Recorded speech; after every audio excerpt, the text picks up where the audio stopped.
Lady and the Tramp. We'll review. I'm actually gonna get here. The picture I chose for the title says it's the 50th anniversary, but right now, Lady and the Tramp is actually 60 years old, probably over 60. I don't know. I'll have to fact check that eventually. But yeah, it's an old movie, and 60th anniversary, if that's the anniversary is, which means it's 420 in dog years. Do not ask how I know that. I'm I'm a dog nut, if you can't tell. Let's get into characters.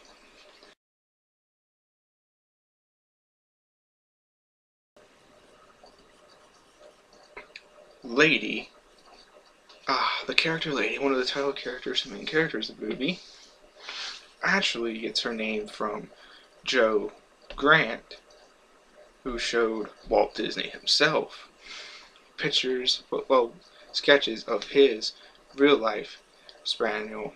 So, yeah, the more you know. uh, she's alright as a character, I suppose. You can kind of see her as the perfect example of a fish out of water story later on in the movie after she meets Tramp and they spend the day together, I guess you could say. Oh, I liked her character, you know, and I really liked her design. It's really well done.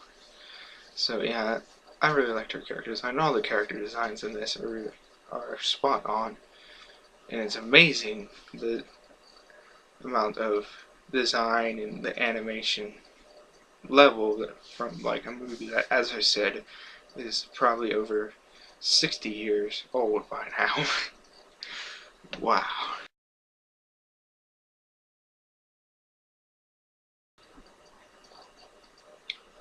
Tramp. The sort of other side of the tracks character, I guess you could say, like his cliche phrase, I guess.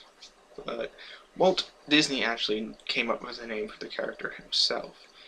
And I guess it was controversial back then because Tramp had a very sort of uh, iffy undertone about it back then. It was a word used for like not very flattering term to use for someone back in those days.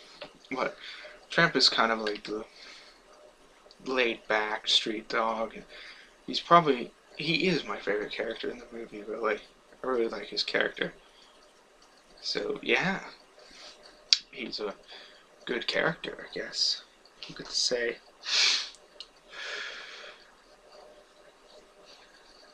So yeah, Tramp's a good character. I liked his design, as I said. I liked all the characters' design in this, and I really like him. Yeah.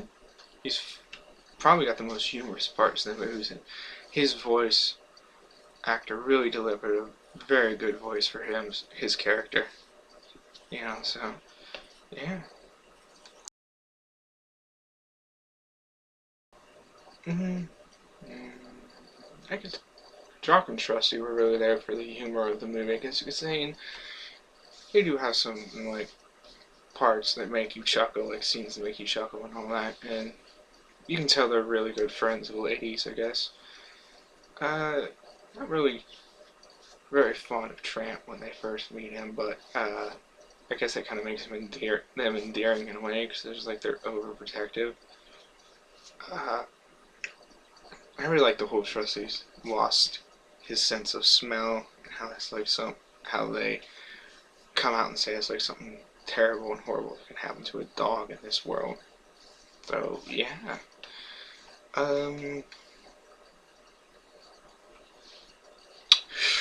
yeah, it's like a technical the worst thing that can happen to a dog.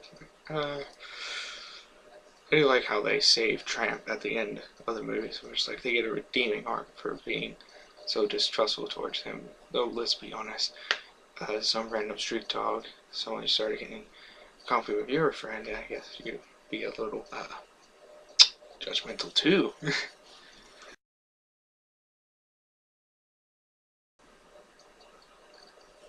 Am I the only one watching this movie now, in today's time, at my age, that thinks the Siamese Cats were a little bit racist?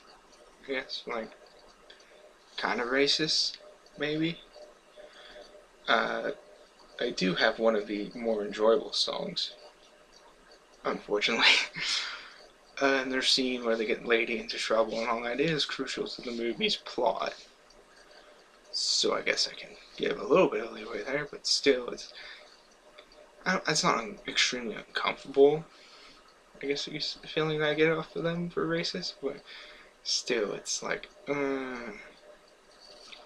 maybe they could have gone a little bit better there. Like, I don't like how they sing all their lines, though. Like, they don't get any non-singing lines. So, yeah.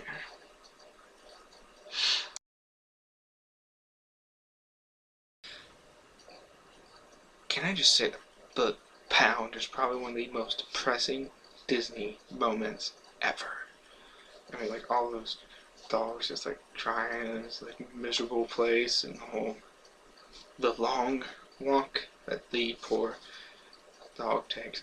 It's probably one of the most darkest and depressing moments in Disney history, really. Yeah, kind of uncomfortable even.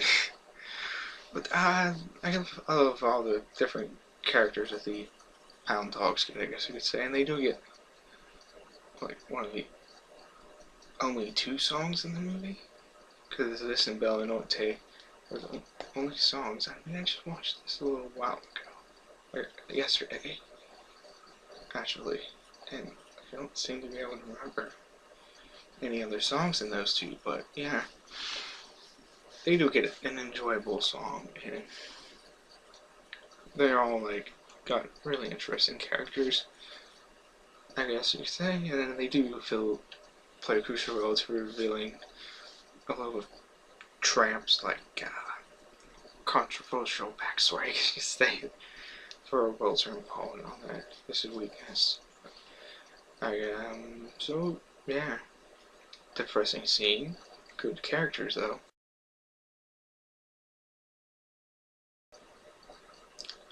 Probably gonna lose some points with like manly only men. Like manliness is the only thing that matters, men. But the spaghetti dinner scene is probably my favorite scene out of the movie, and probably one of my favorite Disney moments, like Disney scenes ever.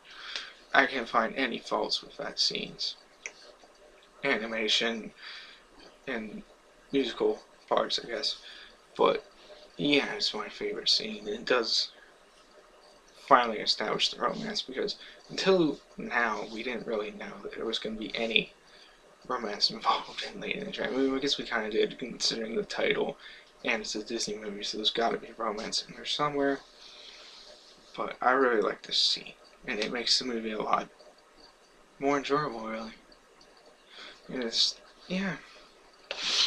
So, it's a good movie.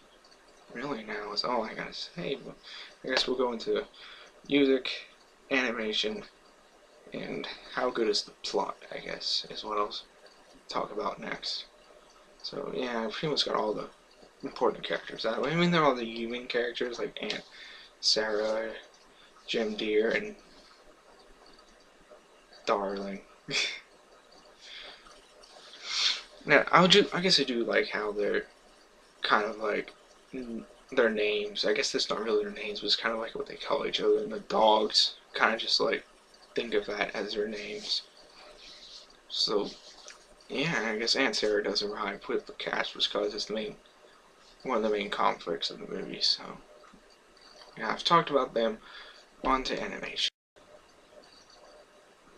The animation in this movie for its time is really incredible, and even now I think it holds up to a lot of 2D animated films in recent years. Well, I guess in the past, because there's not really 2D animated films anymore.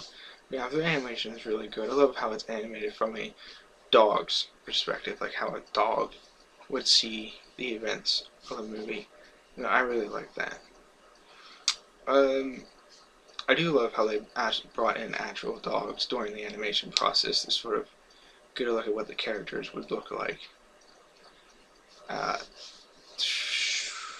and the scenery and stuff, like the background scenes and all that, the world they created is really well done and really well animated. As I've already said, the characters are all well animated. So, music. There's only really 2 songs that I remember from the movie, and they're really good. The regular score, I guess you could say, is pretty well done.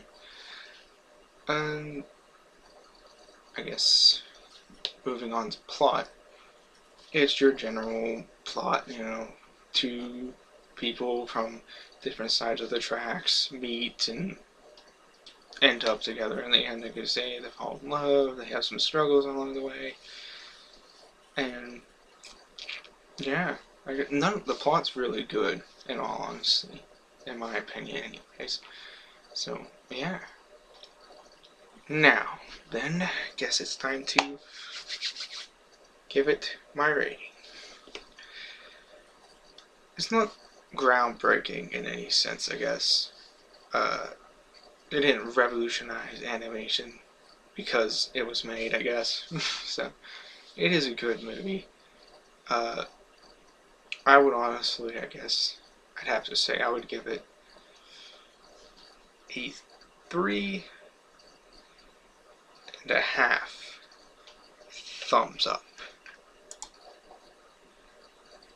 As I say, I really enjoyed it, and it's a really good movie. Well animated, well scripted, and yeah. That's my review of Lady and the Tramp. Thanks for watching.